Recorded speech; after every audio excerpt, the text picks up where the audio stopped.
Hey, what's up you guys? Today I want to talk about a topic that I feel no one really goes over in the Tekken community, and that is command kills. Command kills are a type of input buffer that allows you to perform certain combos more efficiently and consistently. Now I'm pretty sure that command kills have been around since the dawn of Tekken, but in Tekken 7 specifically, with the implementation of the tailspin mechanic, they have never been more useful. So let's get down to it. So before we go to command kills, let's talk about input buffering first. I like to think of input buffering as input saving. So for example, if I enter an input like back 1, the system will save that input for a set period of time. If I were to enter in a second input that falls within that set period of time, then the system will combine the first input with the second input and give me the resulting command, which is back 1 2. And now if I enter in that second input after that window of time has expired, then I would get 2 separate moves. So back 1 and 2. Depending on the move that you use, there are varying degrees of how long the input is buffered. So for back 1 2, the input buffer is reasonably long.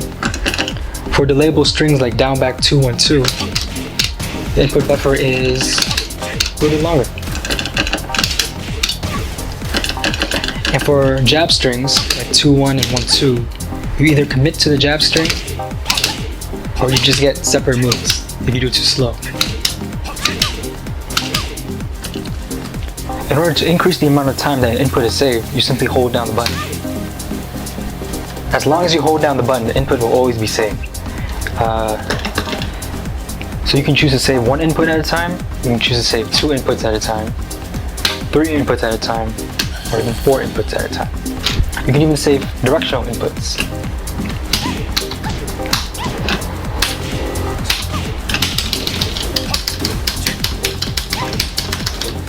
But you can't save these 3 though. Down back, down, and down forward, because this is part of his crouch state. And in the crouch state, different commands come out. So just keep that in mind. All of the input buffers that I did up until this point resulted in the final command being a command that exists.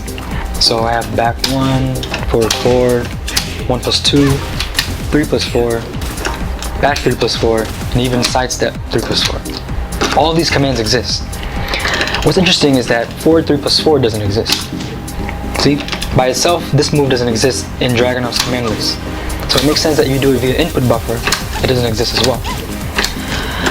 Notice here that when I do forward 3 plus 4, the forward 3 always seems to come out.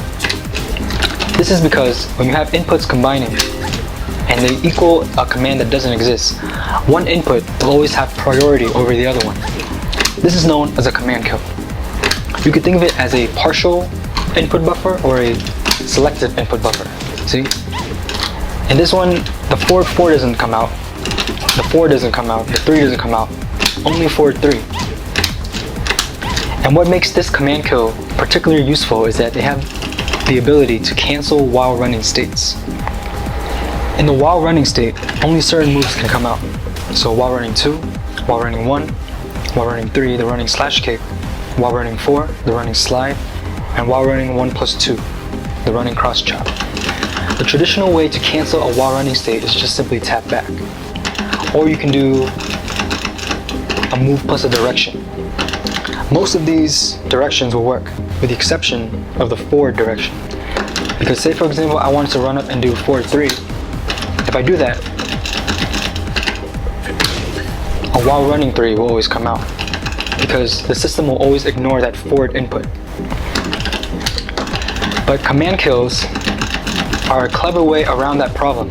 With a command kill, you can run up and do a forward plus move while still canceling the while running state, like this. With a command kill, you can do this consistently and you'll never have to worry about accidental while running 3s or forward 3s. You can even run up and do neutral inputs as well. Alright, so now let me show you guys how to actually apply the command kill in a real combo situation. So after you tailspin, immediately buffer forward, and then enter the running state, and then buffer forward. And as soon as you feel like you're close enough to the opponent, complete the command kill by pressing 3. So that's how you do it. 4, forward, 3. So I will demonstrate by using this combo right here.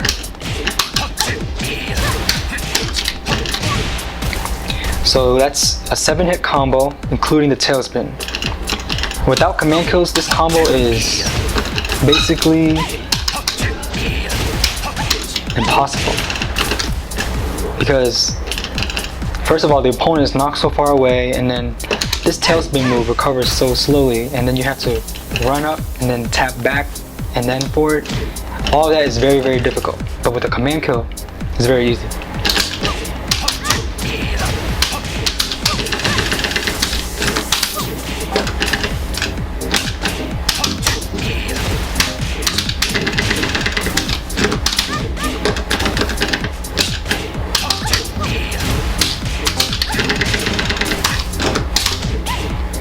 So there you have it. Command kills, using command kills and combos still requires a bit of execution. But the difference now is that the execution is more efficient and it's less awkward than if you were to do it without command kills. And with muscle memory, putting command kills inside combos becomes very, very consistent and comfortable too. Keep in mind that even with command kills, there's still room for error. If you find that you're doing a lot of 4-4-3s by accident, it's because you haven't entered the while running state yet. Remember that command kills rest on the principle that you're canceling the while running state.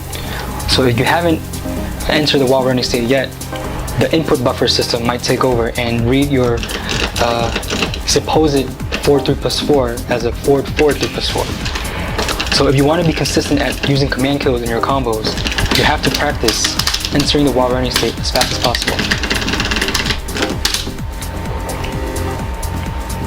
So from what I can tell, there are 2 types of command kills. The first type is the one that Dragunov has, where you can hold forward the entire time and still access the command kill. The second one is the one that Shaheen has, where you can't hold forward the entire time. And one of its most damaging combo enders is neutral 3, down forward 3. So the command kill for that is 3+4. However, if you were to do that command kill while holding forward, this would come out. Forward 3+4. Unlike Dragunov, Shaheen does have a forward 3+4 as a command. So if you want to use command kills in this combo, you would have to run and then let go of forward, and then press 3+4. So in a combo situation, it would look something like this.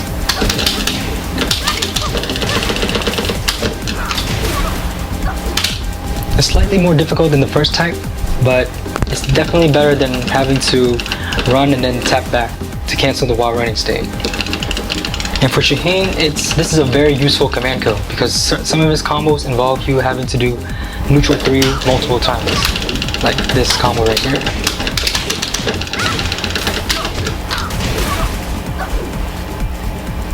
So Feng was next on my list as someone that I thought would benefit a lot from command kills since he uses forward 3 a lot in his combos. Unfortunately, forward 3+4 does exist in his move list, which is Kempo step. However, 3+4 doesn't exist. So this is a command kill. And you can use this move as a good combo filler after tail spinning with forward 1+2, for example.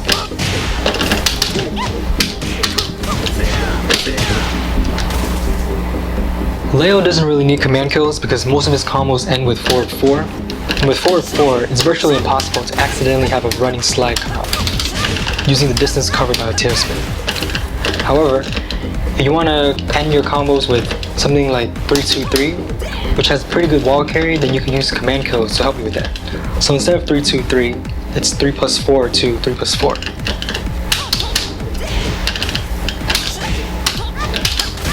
So something like this.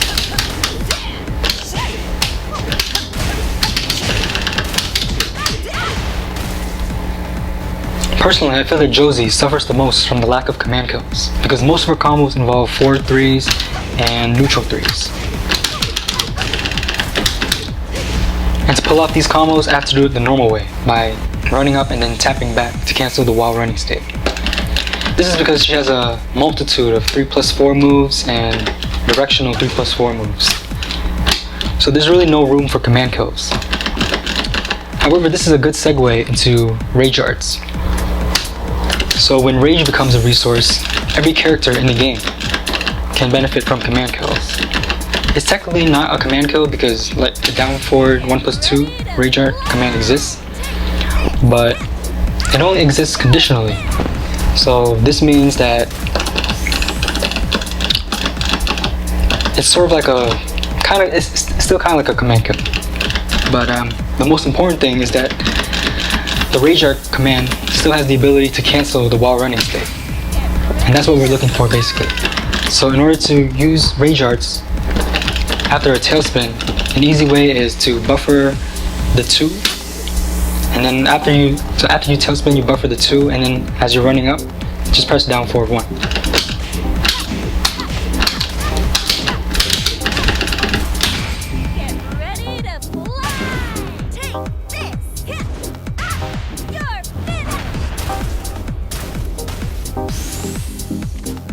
So for someone like Steve that has a 1+2 rage art, what you would do is after you tailspin, you hold down 1, and then you run up, and then let go forward, and then you press 2.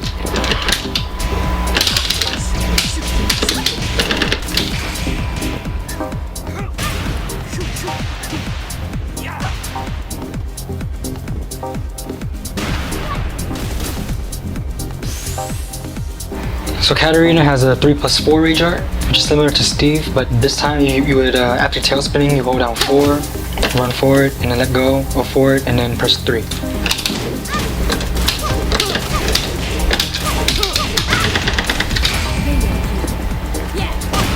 See, most of these, usually it's really easy to tail spin into rage art, but I'm just showing examples of where you use really long combos and then you rage art. In these situations, command kills can be very useful. For Feng, you would hold down 2, run up, and press down 1. So let's do a really long combo.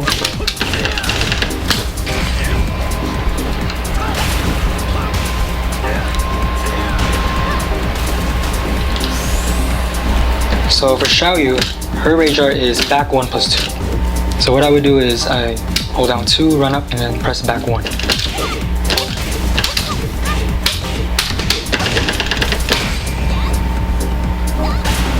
See, this combo is actually really good for Xiaoyu because she doesn't have a rage drive that spikes. And if you're gonna combo into rage art anyways, then might as well maximize the number of hits that you do before the tailspin. Because at the end of the day, rage arts are just single hit enders with really good hitboxes. In conclusion, command kills are great for when you want to end tailspin combos with a forward input move or neutral input moves, and you don't want to have to tap back to cancel the while running animation. Command kills also only work if you're already in the while running animation, so it's in your best interest to do these command kills after long combos and to enter the while running state as fast as possible. It seems like a lot of work, but when you consider that you're going to be doing these combos thousands and thousands of times and you want to be able to do them consistently, then the benefits of command kills becomes very clear. A lot of people say that execution is not a really good indicator of skill, right, in fighting games, but you can't deny that execution is a constant, right? It's always going to affect every aspect of your fighting game experience. But that's a topic for another day. The point of this video is that after tail spinning, doing forward 3 is very, very annoying. But with command kills, you can make it a little bit more manageable and more consistent as well. So hopefully I was able to teach you guys something and make your lives a little bit easier. And now you guys can focus more on the psychology of the game rather than the buttons. This is cutcc signing out, and I'll see you in the next one.